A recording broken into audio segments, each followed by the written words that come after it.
यार मुखा सच न पूछो तेने छोरे चाकर सा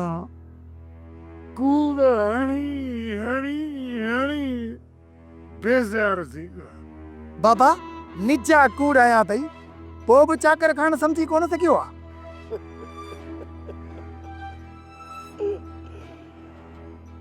अड़े एतिरो बेवकूफ़ बि कोन हा जो चाकर जे अॻियां निसोरा कूड़ हणंदुसि मूंखे ख़बर आहे त जॾहिं मां चाकर जे अॻियां इहा सॼी हक़ीक़त कंदुसि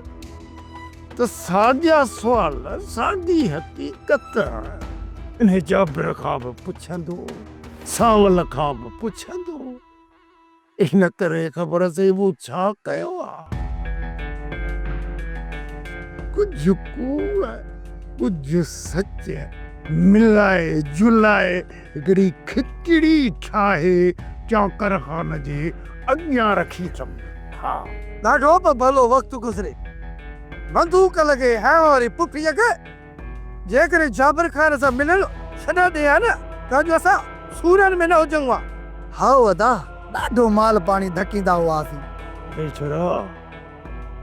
जेको न हिन महिल ताईं असां माल पे गिरटियो आहे हाणे इहो माल पुट ज़हर बणिजी असांजे आंडनि में वो लोटा पिथो ॾे वो लोटा बाबा न पुफीअ असांजो हाज़मो ई ख़राब करे छॾियो आहे हाणे तूं ई ॿुधाए त काॾे वञूं अरे तव्हां छा था सम्झो छा था सम्झो त तव्हांजी पुठी का शरीफ़ ज़ाल आई न तव्हांखे त ख़बर ई कान्हे त इन्हे जो चकर जाबिर खान सां शादीअ खां पहिरीं हुयो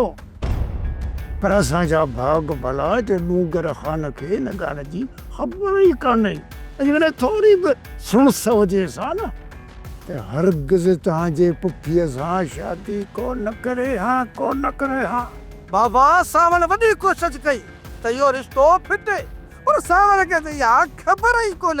त हुनजे आॾो वॾो वाॻू आहे वॾो वाॻू अरे ज़रा बाबू कहिड़ो वाॻू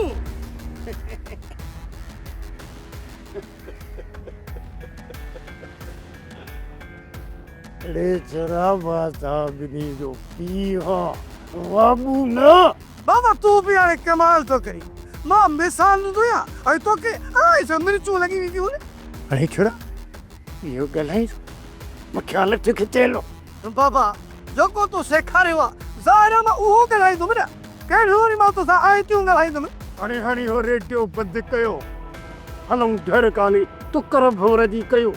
बल कलाक थी आनी यका जो है ॼारी पिछे सां तिनी जी पई इहे तुकर त भेजे लाराए ॾे दौर पट तुंहिंजी माउ जे अॻियां मुरलियूं वॼाइणियूं पवंदियूं मुरलियूं अचो अचो ख़्याल